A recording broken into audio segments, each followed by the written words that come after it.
Oh,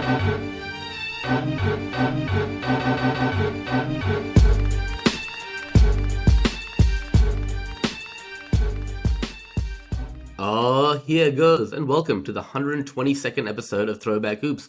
Woody V is in the house. As always, please follow the show on YouTube and wherever you listen to your podcasts. And I'm joined by my main man, Robbie Clayton. What's going on, man? Have you had a good week? What's up, Woods? Yeah, good, mate. Literally the game 2 has just finished, 15 minutes ago or something like that? So we're coming live and fresh today from that. But no, it's been a good long weekend. It's going to be interesting going back to work tomorrow after 3 days off. But yeah, looking forward to chop it up with you, mate. Yeah, always tough after a long weekend, man. But let's get into it. A lot to get into today. So let's start off. We got an NBL team. Both of us, obviously, we've said this before. We don't talk about what jerseys we're going to wear or make any preconceived ideas of a team or anything. So it's nice to see the 2 weeks in a row with thinking down the same wavelength, right? But I'm going to be honest, normally I think about my jerseys days in advance. I do all my research on them. I literally grabbed this one out of the cupboard about 5 minutes ago. So I did have a plan that I was going to wear a black NBL jersey today, and it just so happened this is the one at the front of the queue. So I'll just stand up. I believe you might have this same jersey as well, but I'll just quickly stand up and show you this one. Okay. Yep, for those who can't see, so audio listeners, Robbie's wearing the Perth Wildcats number 8 Jordan Usher jersey. And yes, I do have that. I do have that jersey as well, man. I literally cut the tags off it just when I was in the kitchen before. So, yeah, look, I just wanted to sort of rock this one. Firstly, I really like the colour of these. That's probably the main thing for me. I like the Wildcats wearing black. Obviously, we traditionally see them wearing red. We've also seen them wear yellow and white. I quite like the black jerseys they rock there. Look, I'm not going to do my usual spiel, Woods, where I sort of go on about a player sort of thing. Kind of got mixed feelings on Jordan Usher, if I'm being honest. I really had high hopes for him. There was a lot of hype going into the start of last season. A lot of it coming from himself, I think, as well, with him talking up himself that he might be the defensive player of the year. And then he came out, and it was the night of your birthday, or the night before your big birthday celebration. What did he go for? 35 maybe? Something like that? Yeah. And that was the first game, and I was joking with people at your party, that guy's going to win MVP. I was a little bit more tongue-in-cheek sort of thing, but I don't know, after that, look, he was decent, right? He wasn't a bad player. I'd say he's probably a third import if you're looking along those lines sort of thing. I don't think he's probably not an NBL import 2 if you want to kind of go, like in that sort of order. Got some talent. I'm not sure where he'll end up. The guy's still pretty young. Firstly, Woods, I'll probably throw it back to you. What were your thoughts on his season? And do you think he could possibly find his way back into the NBL? Would he get a second try here? Yeah, see, the worst thing that could have happened was that first game that you mentioned, right? Because all these expectations were set of him. He fitted better into like a sixth-man role, coming off the bench. As you said, a third import, a guy that can give you some punch off the bench. And if he had started the season with that in mind, those would have been his expectations, right? But obviously coming in, I'm going to be Defensive Player of the Year. Yes, a 35-point outburst in his first game of the season.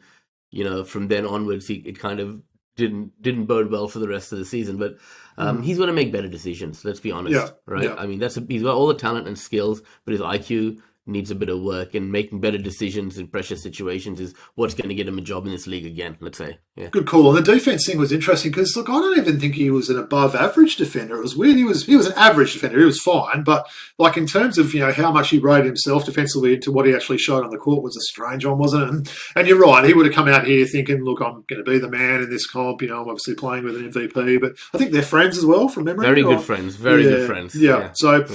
yeah, I mean, look, certainly wish him good luck. Look, I like parts of his game. I know you like his hair. You were big on his hair and stuff as well. So, but yeah, definitely wish him all the best.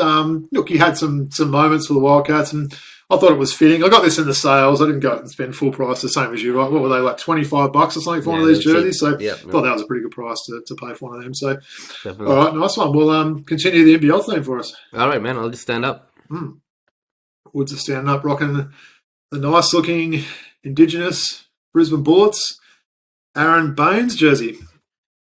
That's a nice-looking jersey, that one, Woods. I like that. Yeah, so firstly, out of all the Indigenous ones done in this set, I really like the Brisbane one. And I've got a few old Brisbane jerseys, but none in the last sort of 10, 15 years. So I thought it'd be a good opportunity. Aron Baynes coming to the end of his career.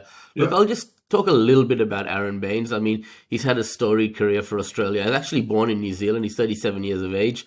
He went undrafted, actually, and started off his career in Europe, playing in Lithuania, in Germany, in Greece, and in Slovenia as well, before getting picked up by the San Antonio Spurs in 2013. So he had a good 5-year career in Europe before getting a shot at the NBA. And he had an NBA career that spanned 2013 to 2021. So about 9 seasons with the Spurs, Pistons, Celtics, Suns, Raptors, and obviously he's been at the Bullets for the last couple of years.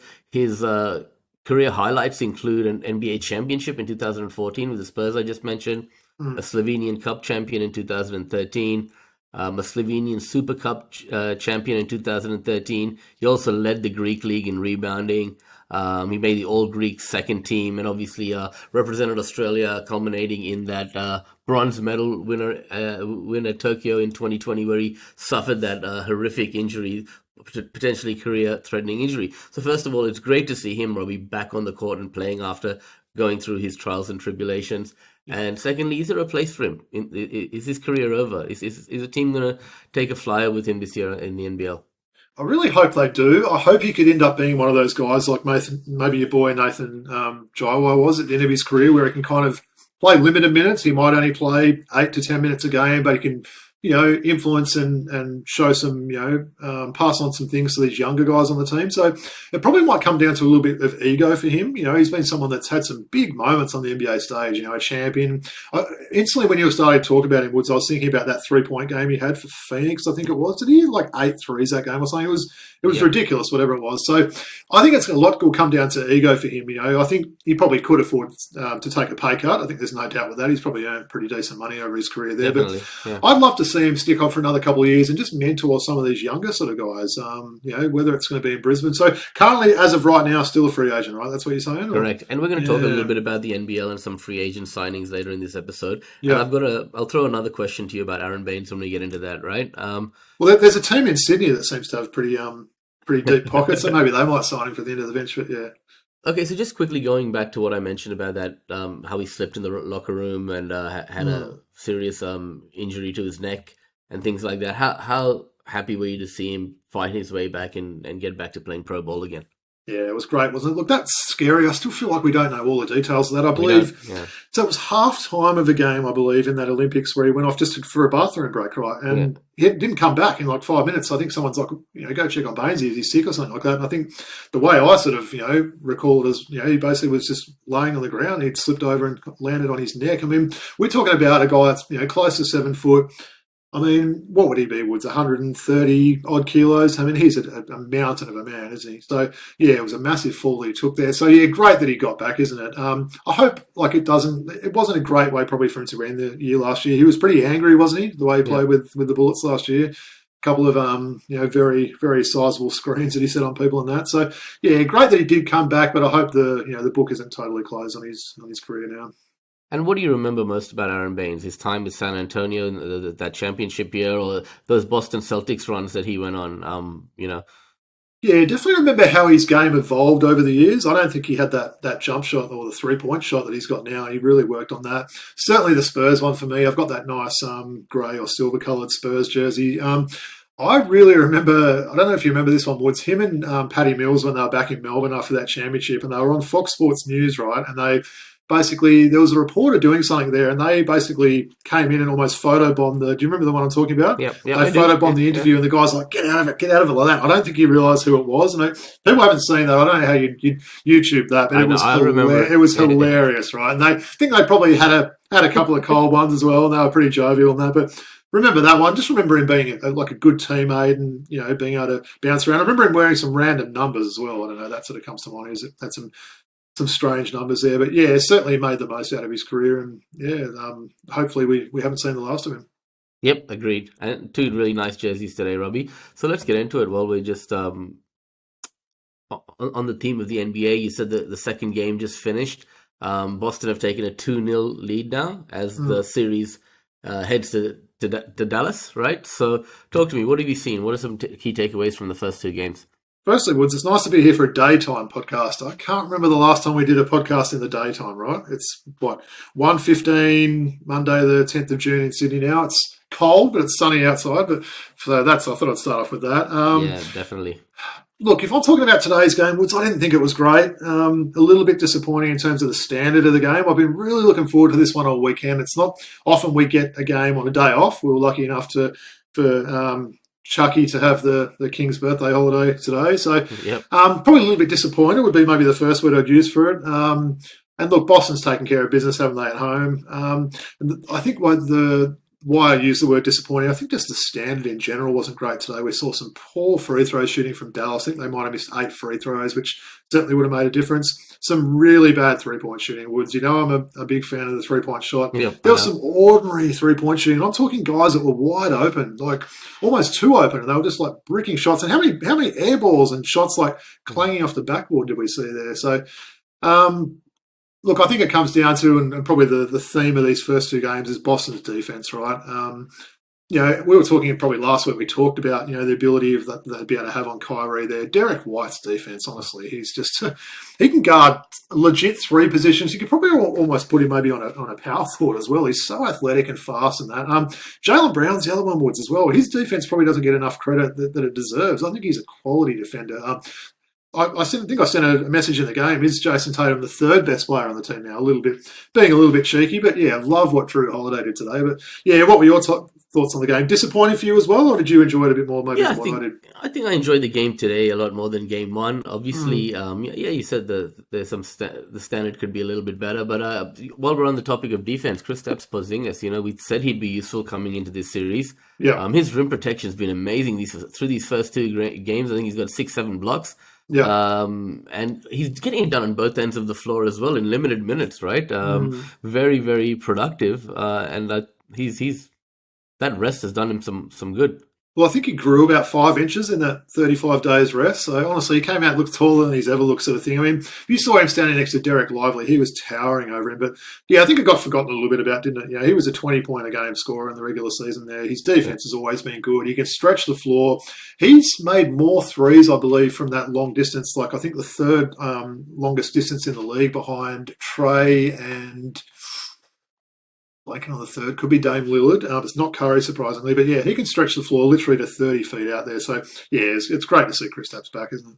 Yeah, and there was a stat today that came out that when protecting the rim, he has offenders have the lowest field goal percentage against him when he's manning the paint and he's protecting the rim, right? So I was saying to my daughter in the game once, could you imagine driving in with him standing under the ring? I don't know what would you do? Yeah. He's 7'3". He's got the longest arms you've ever seen. The ring's 10 foot high. Like, what would you do against him? It's just, yeah, their defense down low in general was really causing a lot of problems. Look, Luka had good numbers today. I thought it was a good game. He passed the ball quite a bit better. There's some crazy stats out of that first game. I think Luka had 1 assist and he only had 6 passes that could have led to scores by his teammates, which is the lowest of his career or one of the lowest of his career. So, look, they made some adjustments. I thought they started really well today. They certainly looked good in the first quarter. I still need to find out who the third best player on this Mavericks team is. I think we've spoken about that offline sort of thing. Is it PJ Washington? I'm not quite sure, but they don't really have a defined third best player, whereas Boston's a legit, really good 6-man rotation, right? I mean, whether you want to start Kristaps or have him off the bench there. But, what's your thoughts on Kyrie in these first 2 games? Yeah, look, today he just couldn't find his groove, right? Especially, we expected him to sort of take over. The weight was being held, by Luka today. If you look at Kyrie, 16 points in 41 minutes, right? A big part of their success was these two being able to put up 60 combined, right? And if they're going to win games, we're going to need to see, those kind of numbers combined from these two. So, they've done a great job on both of them defensively. Even today, Luka came out 23 in the first half, I think it was, right? It was, so, they adjusted in that second half and made life a lot more difficult for him. I thought a guy like Jason Tatum today as well, Mavs did a great job on him, right? And he was able to make the right reads and create for his teammates. I think 12, 13 assists he might have had today as well. So yeah, he just missed out on a triple-double. Look, I think there's got to be a little bit of credit to Tatum. I think that the stats that will stand out, it's easy to see. He was 6 of 16 in game 1, 6 of 22 in game 2. So that's 12 of 38 for the series. So awful percentage. I mean, we're just around those early 30% there. But the fact that he could still influence that game, his rebounding is really good these days. His D was pretty solid today. I thought perhaps he drove a little bit more maybe than what he needed to today. Did you notice that he was driving in and kind of getting into traffic, then having to make like a difficult pass? Yeah. So I think almost like he wasn't quite backing his jump shot. I don't know why he's not taking that one dribble inside the 3-point line, looking for a long two, because he's good from that sort of range there. But yeah, still good that he can really contribute, to the box score and to the team. I mean, that's got to be close to a career high in assists for him, I would have thought. Pretty close. Him and Jaylen Brown, to your point, were attacking the rim, getting downhill, and then yes, they were making some difficult passes once the defense collapsed, but that led to opportunities for teammates. 7 assists for Brown, 12 assists for Tatum. So how good is Jaylen Brown? Was seriously? Yeah. Oh, man, you talking about a guy who can now control his dribble under pressure and make the right reads, the right passes. Yeah. A guy that everyone was criticizing about his lack of ball handling skills, his lack of playmaking. His playmaking. Full credit to him, right? Brought into question, right? Yeah. No, he's worked on the offside. Full credit to him. His defense has improved. He's an improved shooter. He's always had that high basketball IQ. That's pretty evident there. He's certainly a leader amongst the team. But all those weaknesses that people, probably rightly talked about in the offseason and in the past, he's worked on them. He's a great player. I mean, he probably should have been an All-NBA player. That's maybe a little bit unfortunate. He didn't make that third team at least. But he's got paid regardless, so it probably doesn't matter. Look, you got 6 All-Stars on this team, basically, if you count Derek White, right? I said it last week. The strength this team has. You said I'm struggling to find who's the third best player on the Mavs, right? You look at the Celtics and you talked about their depth with those guys, Holiday, Horford, JT and Jaylen Brown, Derek White, Kristaps Porzingis. These are all All-Star level players, man. So what a great 6 they've got there. And isn't it ironic, Woods, that a team like the San Antonio Spurs are screaming out for a decent point guard? They had 2 great point guards in Derek White and DeJounte Murray, and they got rid of them both. So sure, they wouldn't mind either one of them back. What were your thoughts on the Aussies probably today and in the first 2 games? Yeah, I mean, you mentioned some of those open looks being missed today from both teams, right? And you got Josh Green with quite a few today, right? Just doesn't look like making them, right? I think 3 or 4 wide open looks today. He had a heads up play where he got fouled on the buzzer, right, to get those 3 shots. You saw Dante Exum hit an open 3 today. Got 11 minutes. So I think that rotation is a bit weird, because you got Josh Green pretty much in the rotation, and now Maxi Kleber's. What's that guy doing? He couldn't hit it anything today. Those shots were way off that he was taking. He probably only took 4 or 5, but geez, they didn't look good, did they? Yeah, there's no need to even play him, I don't think. No, agreed. So, wasn't that Peyton Pritchard shot big in that game today as well? I think you're right. I think that was maybe the play where Josh Green got those free throws and got it back to 6, I think, which is pretty decent. And then Pritchard hit that 3, put it out to 9 again, and that just gave Boston that extra bit of momentum again. It got that crowd going. A Sunday evening crowd in Boston Woods. I reckon they might have had a bit of a liquid lunch over there. So they were probably enjoying things as they always do there. So, look, they say, though, right, that the series doesn't start till the home team loses. So Boston have done what they needed to do. The next 2 games are in Dallas. So it just feels like this third game's huge. I think for neutral fans like us, we want to see Dallas win this one, don't we? Yeah. Like, if Boston win, honestly, this season's going to be over within half a week sort of thing. So I hope they come out and take care of business in game 3 at least. Okay. So, yeah, I agree. I mean, the playoffs have been disappointing in general. We mentioned it last week, right? Couple of good series, so it'd be nice to get something going to 6 or 7. So I said 6 games for the Celtics, not the Pistons, for the Celtics, and you said 7 games for the Celtics last week, right? Yeah. Now looking back on these first 2 games, are you going to stick with that prediction? So definitely the Pistons won't win in 6. I can rule that one out. Look, probably. Well, I could try and back myself and say I still think Boston will win in 7. I'm maybe thinking they might win in less than that now. Look, if I could change it now, I'll maybe go Boston in 6. I'm going to go Boston in 5. In 5. So we're both lowering it 1 game there, right? Lowering 1 game. Yeah. I mean, look, the game 3 is such a pivotal game, as I said before. I feel like we'll know a lot more then.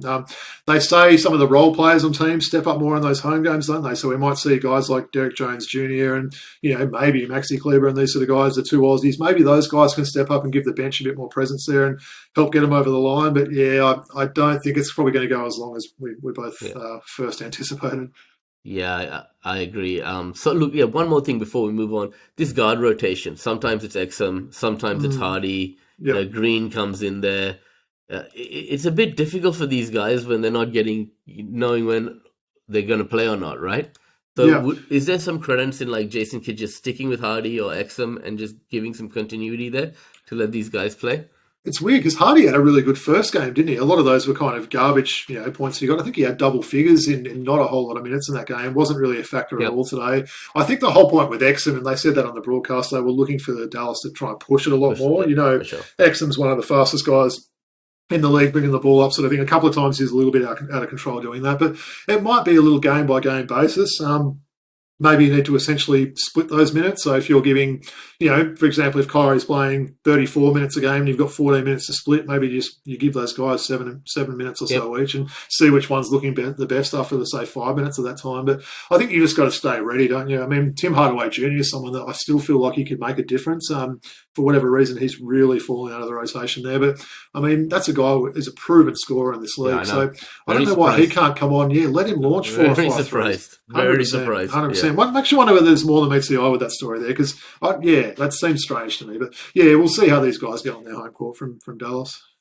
Yep, looking forward. And we've got a little bit of break. So I think our time Thursday game 3, and then we get another game on a day off, which is Saturday next week. So that's good. So looking forward to at least have another game while we're not trying to work. But, I hope it goes longer than 4 games. If this was a sweep, Woods, this will definitely not go down as a great playoff series, will it? It won't. Let's see how it plays out. A couple of days, and then the next game's on in Dallas. Hopefully, this is a series. Okay, let's move on. I want to talk about the NBL. A lot of free agency signings. And we touched on it last week, and we said we're going to go through it this week. I might start off here in Sydney, right? Yeah. News came out. Cam Oliver signed on a 1-year deal. What are your thoughts there? Can he coexist with Xavier Cooks? Firstly? Well, I heard for their second and third imports, they're looking at Jason Tatum and Jaylen Brown. So apparently there's a little bit of money to go around. So I actually really like it, Woods. I know we were both fans of Space Cam, as he's affectionately known when he was here with Cairns. Does seem like he's become a little bit of a journeyman, doesn't it? He's sort of bounced around a bit. He's had some stints in, I believe, Europe. He had a couple of stints. Who did he play for in the NBA? I do remember he made a roster. Lakers. Okay, that's right. Yep. So, look, I do like him. He's only 27. I know there's a few issues, right, when he left Australia last time with Cairns. I think he might have gone home due to personal reasons. He definitely would not have come cheap, Woods. I know we could have this debate all along about the King's salary cap, but he would be like, I guess Adams was, probably on a massive contract last year as well, so that's essentially taken that one out. Look, in terms of how he plays with Cooks, I think anyone can play with Cooks, right? I think Xavier Cooks is such a versatile and player that can sort of suit any team there. I don't think there's any issues with that, right? So we know Cam Oliver can hit the outside shot. He can stretch the floor a bit. Mate, those two are going to be pretty hard to score on. I also think they're going to be putting up some highlight reel dunks as well. I think that's going to be a pretty exciting combo. You might enjoy that one there.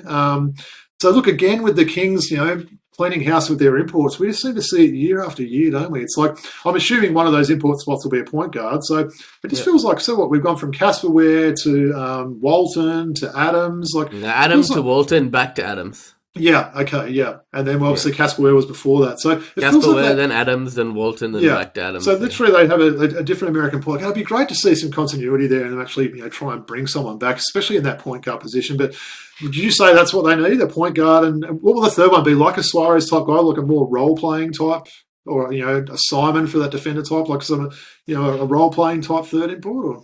Yeah, I think maybe you could probably go for a center. I'd go for a center, right? A big man. Well, maybe so now. You've got Geordie Hunter and Bolden, right? So that's probably a Suarez type. Because right now you got it's a bit thin in that area, right? And so can Oliver play the 3? He could probably play the 4 or 5 in the NBL, man. So I'm wondering if you do need a big, if you've got him and Cooks there, though. Do you maybe look at going a wing and a point guard? I don't know. It depends. Who else have they got in terms of local big man stock there? They've got the big unit out of college, right? That's the bench press is 180 kilos. Siulepa. So maybe he's someone that they've got high hopes on him. He's a 3, right? He is, yeah. So I think it probably, you see losing Bolden and Hunter, right? That has a huge gap unless you're going to find something in the Australian market, right? But Baynes, mate, seriously, possibly. Who knows? Yeah. Okay, so You're happy about the move, though, right? As a I'm Kings very fan? happy. The only one thing I will say is, you have this DJ Hogue story. Great time in Cairns, right? Yeah. That system was good for him, given a bit more of a license to do things, right? Mm. He came to the Sydney Kings, and look, he didn't have a horrible season. When he was on the floor, he was okay, but he wasn't that player that he was. In Cairns, he had injuries. Sure, the environment was different, the bright lights, Yeah. What brighter lights than Brian Gorgian being the head coach there in Sydney back, Cam Oliver playing under that structure. There was problems with Mike Kelly in the past with, him wanting to go rogue and do his own thing.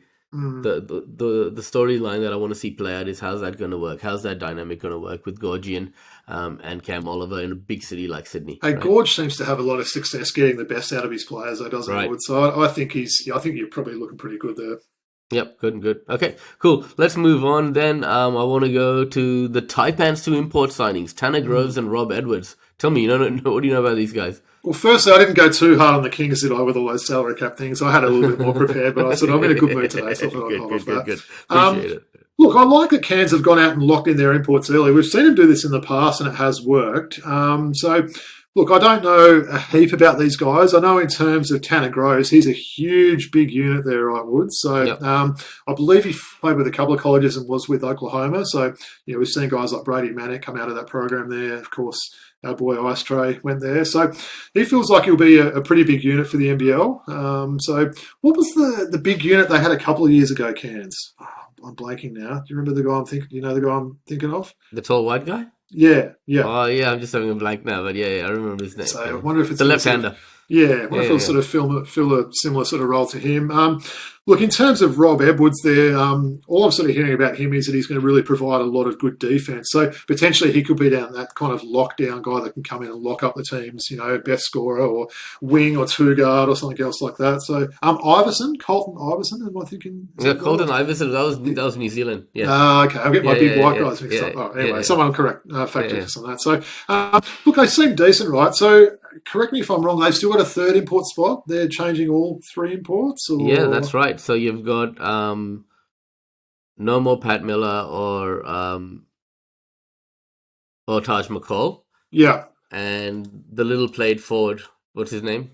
How can we remember his name? He didn't play. Look, picture his guy. I can picture his name. You can tell we didn't think too much about this, but he wasn't even a factor, was he? Interesting. So one more important. You wonder, they've had a bit of success in summer league, I guess pickups over the years, haven't they, Cairns? So I think you've got to put a bit of faith in Cairns as well, right, Woods? They've really had a good success rate in getting imports that I think people haven't heard of, and then those guys end up going and flourishing with other teams, that's right. Yeah. And getting the best out of these guys. So I think, you've got to put the faith in Cairns there. So I think good they've locked these guys in. I already heard that. I think maybe Groves might already be there, so he's already, potentially getting workouts, getting, accustomed to the Cairns lifestyle, weather, all these sort of things like that. So I think that's good. I think we'll probably see a bit of a bounce back season from the Taipans this year, which I know you'll be pleased about. Yeah, definitely. I like this. I like the look of Rob Edwards. He's now 27 years of age. He's played in the G League, most recently in Germany for an overseas contract. Apparently, Adam Ford had his eyes on him for years now. So I think he's going to fit into that Taipans culture there nicely. And these guys come with a great defender tag to Cairns, but always have an offensive game. Guys like you've seen it with Shannon Scott and show his offensive skill set, and you've seen it with Taj McCall, who came to these shores known for his defense. So I'm sure that he'll be able to provide something offensively as well. So All right, let's move on. Now, you talked about the Taipans having one import spot left. The Jack Jumpers have locked up all three of their imports with the signing of Craig Sword. He joins Milton Doyle and the recently re-signed Jordan Crawford. So, firstly, tell me what you know about Craig Sword. And short a big man now, right? They are right? With so could Aron Baynes be an option here in Tasmania potentially as well? Yeah. Firstly, loving this guy's surname, Woods. It's got to be one of the better ones. I know a lot of Americans do pronounce sword as sword, so it'll be interesting to see what the pronunciation that they sort of use there. Could be a go-bet type situation. But look, he sounds like he's going to be pretty good. I've seen a few highlights of him. I recommend people check him out on YouTube. He's a high flyer. I think he's going to look good there. He's a bigger sort of guard there. I think he's going to be 6'3". someone that, pretty well built sort of guard there. I think he can come in and be a strong defensive player. Everything I've heard about him as well is saying that he's a leader. So I think that's something. And you know that Tassie and Scott Roth, they like those sort of players. They like leaders from their import positions there. So I like what they've done there. Look, they are down a big in terms of that import big, but I don't know. I think they've got. It all depends on Will Magnay, right? If Will Magnay ends up getting a call up to the NBA, I think Olgan reported he might even have a tryout with the Hawks and a couple of other teams. Atlanta. It's not looking that likely, though. Apparently, interesting. Yeah. I think. I wonder what's happened with his shot there, because he was working on that shot and it seemed to maybe not been used a whole lot in Tassie there. The outside shot I'm talking about, but that would be a disaster for them if he didn't come back, because then you're talking about what Krislovic and Gak as being your only two big guys there. But I like what they've done there. I think, we heard about Sword as well. I think he's got that bit of a connection with your boy Chase. Yeah. I think Chase might have coached him in the G League or something like that, and he kind of kept that connection with him. I think also Sword said that he played against Milton Doyle a few times and really liked his game. Yeah. So I think you can see those two sort of hitting off. Two veterans. They'll come in and provide good locker room presence and that. So, and that's not the only move Tassie have made, right? No. The other move they've made is Roman, right? Huge, right? So, look, 17 years of age. Is this their first next star, by the way? No, they had that Russian guy who basically didn't play at all. You're right. But this is a big signing, right? So Roman's been, for those that don't know, 17 years of age, 6'7". Possibly, if they do bring an All-Star game back this year, this guy could be your favourite for the dunk comp. I mean, he can just throw them down. I love it. I think every other team would have liked to have got him. There's talk that he could be a first rounder next year in the NBA. Yep. So I think Tassie have got a huge coup getting him. I was, genuinely surprised when I woke up, literally 4 or 5 days ago and saw that announcing there. So followed him quite a bit in the NBL one. Tell us about that. Yeah, well, he's been playing against grown men for a while now. He's still only 17. I think he was playing NBL 1 either 1 or 2 seasons ago. So the guy's, literally, still a high school age there. Very athletic player, as I said, 6'7", athleticism for days, can defend. He seems to have a pretty complete game from what I've seen there. So I think if you put him under someone like Scott Roth there, who can, what can Scott Roth not do, right? The guy's an absolute coaching genius there. He's seen everything from his time in the NBA to playing here. So what a great first coach to lean on professionally there. And I think that was a huge coup for Tassie to get him. I'm sure there'll be a lot of other NBL teams out there wishing that they had him on their lineup. Yeah, the depth chart's looking nice there for Tassie, right? As I said, Yeah. Maybe one big, with Gak and Krislovic as backup, as you said. That's one area that they could probably look at. Okay, let's move on then to the Bullets. The Bullets have signed Keandre Cook. Casey Prather also back. That team option's been taken up. Let's start off with Keandre Cook. What do you know about him? Yeah, so he definitely seems to be a bit of one of those journeyman players from what I'm reading there, Wood. So he's played all around Europe. He's played, and if there's a country in Europe, he's probably played there. Certainly known as a good shooter. He had some pretty big 3-point scoring games last year, as well as his time in college there. So I think he's someone that they come in and probably be Craig Smith, but a little bit better. Yep. If you know what I mean. It was Craig Smith, wasn't it, last year? Yep, Craig Smith, yep. Yeah, so, look, they seem like they've got high hopes in him. Another guy that's, as I said, he's got a lot of experience playing around the world. So I think he'll come in well. I'm happy to see Casey Prather back. Of course, I'm always going to have a soft spot for that guy from his time at the Wildcats. We know how much of a winner the guy is, right? I think maybe the jury's still out a little bit on how effective he can be and how he can come back. I mean, how old is Casey Prather now? Was it? No, probably putting you on the spot there. But 32, I think. Yes, I mean that's getting a little bit older for an import, and for someone that's had been out of the game for a little while with some of these injuries that he's got there. So I really hope it works out with 33. Casey Prather. 33. I mean that's pretty old for an import, right? I'm sure you'd agree there. But look, great to see him still in the league. He's someone that I'll always sort of cherish his time and what he did for the Wildcats. What about you for Casey there? Yeah, look, I'm really happy. I think what they did last year, bring him in at the halfway mark, was just to get him conditioned. He hadn't played basketball in years with serious injuries that he was suffering. So they wanted to, let's keep a team option open for the second year because he's really going to make that impact in that second year. I know Peter Hooley and other pundits have said that as well. A big part of bringing him in for that back half of last season was to, get him accustomed to the league again, get him, nice and he's conditioning up. And he must have ticked all the boxes. So really excited to have that veteran at 33 who's been here, won championships before. You wish nothing but success for him, right? Hey Woods, there's a lot of NBL on this run sheet. No Wildcats. What's going on? You don't want to ask me about my Wildcats or something like that?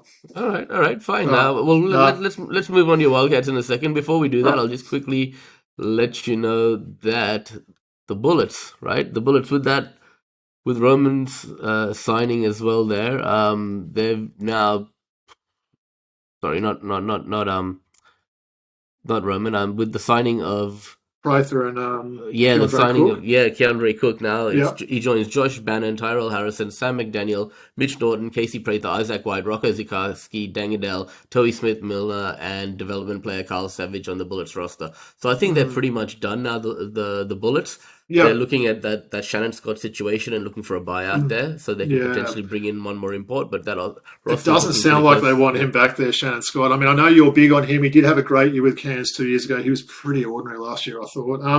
Look, I like some of those names you mentioned. Firstly, Woods. I'm really excited to see Josh Bannon in year 2. He was probably a big surprise, I would have thought, last year. I think he's even had going to maybe have a couple of summer league opportunities this year, I would have thought as well. Yeah, I think he'll be all the better just having that 1 year under his belt there. And that's the thing. So, like you talked about the importance of someone like Baynes playing. I'm sure Baynes could have taught him a lot about being a pro last year there. So, I'd be really interested to see what happens with Baynes. We talked about him earlier in the show, whether he can either comes back on a significantly reduced deal there with Brisbane, or whether he stays in Queensland, goes to Cairns, or whether the big city and bright lights of a team like Sydney come calling for him there. So, look, it's a solid roster. I don't know that it's a world-beating roster there, but it certainly seems all right on paper. Yeah, play-in worthy, potentially. Possibly, yeah.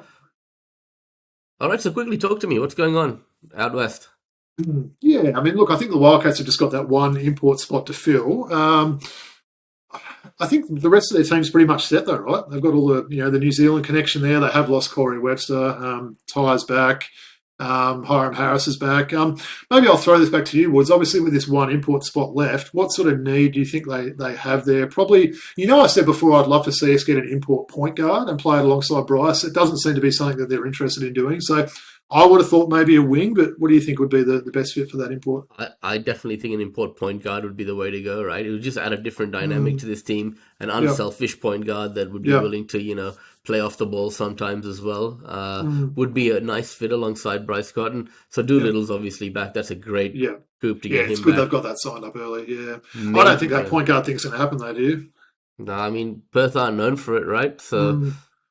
you've got Ty Webster, you've got Ben Henschel there. I just wonder whether they think that's probably a bit of a guard by committee rotation alongside the legend in Bryce Cotton. You just try and get basically a replacement for the guy's jersey. That's not going to win championships, though. We need that extra ball handler at the end of the game. Yeah, if you have a Mitch Norton, a Damian Martin, I think you can. That's perfect, right? To put an Australian guard alongside Bryce Cotton, but Ty Webster, I'm not sure that's.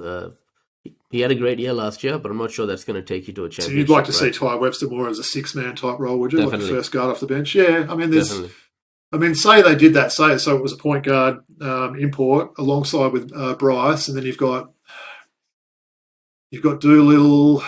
I mean, it depends. Is Hiram Harris their plan to keep starting? I don't see why not. He was really good last year. He doesn't demand a lot of the ball and can do so many intangibles on the court there. So it'd be interesting. It'll certainly be one of those positions. I can't see them signing two big imports. I think you've got Doolittle there. You've probably got, I don't know, maybe the bigs are still a little bit lacking with some of their rebound numbers last year, but I think they'll probably leave this import spot to as late as possible there and just see who's available, when those summer league roster spots, sort of become guaranteed and everything like that with NBA teams, see what else is left. But I hope they're not afraid to go out and get someone. It seems like they've been a little bit cheap with imports the last few years. I've said that a few times now.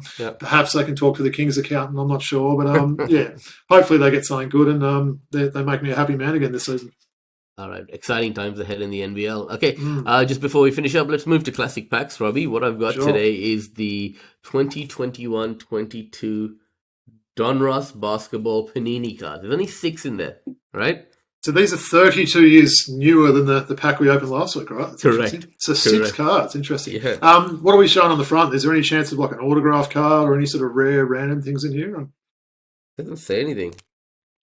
Just while you're getting that ready, Woods, I've heard people going to Walmart and other such places in the US and literally trying to buy every NBA card they can find to try and get Wembanyama rookie cards in there. So apparently there's been like a shortage of some of these newer cards there because people are desperate to get a hit and get some sort of Wemby rookie card there. But I wonder if it'll be like those 90s cards where there's so many made of each player that the value's perhaps not quite there. But yeah, like Chris Webber rookie cards and David Robinson. Well, they call that the junk pack era now, Wood. So it was the 90s there. You thought you were getting this amazing card, but there was so many of them made that there's no value. So anyway, hopefully we get some good ones here.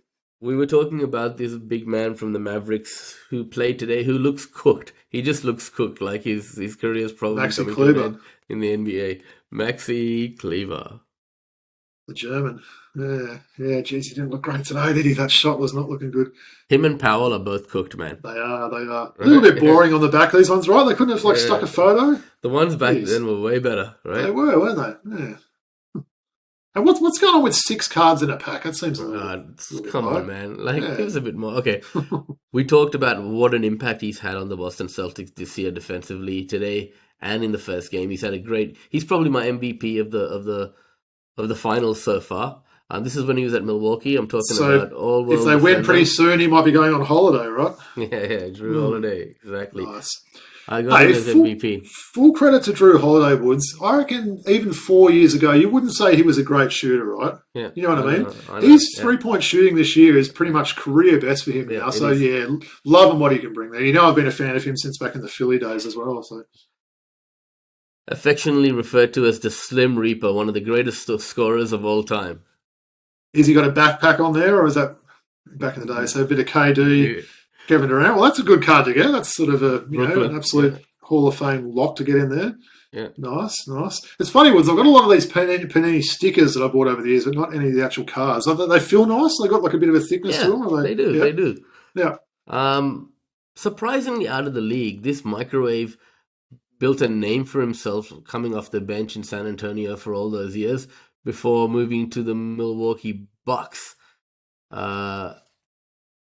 Bounced around a little bit. He came back to the Spurs, I think, as well. Bryn Forbes. Surprised he's out of the league. Yeah, you're right. He's I think it's hard, isn't it, though? Once you get out of that league and each team brings in their rookies and some cheaper contracts, it's hard to get back in when you're that sort of fringe player like that. So, he was solid, wasn't he? He has a unique skill set, being able to fill the ball up. Yeah. Love this guy. Plays for Nigeria. Plays with a lot of heart. Drafted by the Heat from memory, then went to the Raptors, and recently at the Knicks, coming off the bench, playing backup minutes.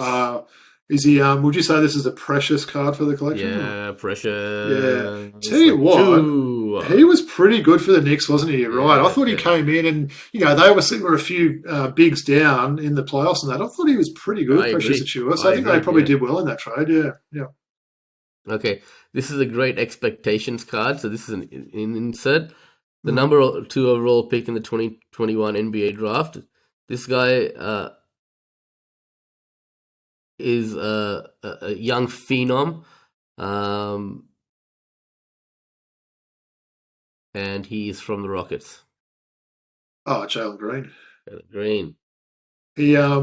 He had some pretty solid games last year, didn't he? It's a tough one, that Houston team, isn't it? They've got a funny sort of roster there, but I wonder how he'd go on a sort of more stable team there with a lot more veteran sort of presence there, because he's got a lot of tools. Jalen Green there, he's a solid player. So, well, that wasn't the worst pack, right? Read them out again. We had Maxi Kleber. So we had 2 guys we saw today in Kleber and Drew Holiday. Maxi Kleber, we had Drew Holiday, we had Bryn Forbes, we had Kevin Durant. We had Precious Achiuwa and we had Jalen Green. So we had 1 superstar and 1 no-name. So, interesting. All right, that was fun. All right, well, great show, Robbie. Thanks. It was nice to do it on a Monday during the daytime. Why don't you let the audience know where we can be found and all of that? Yeah. Firstly, before I do that, Woods, hopefully you're free next Saturday because I've got a big one, NBL 1 that I'm calling, Hills Hornets against Sutherland. So Sutherland, the men's team, won the NBL 1 East last year. The women's team's got Vanessa Panousis, who's missed the last few.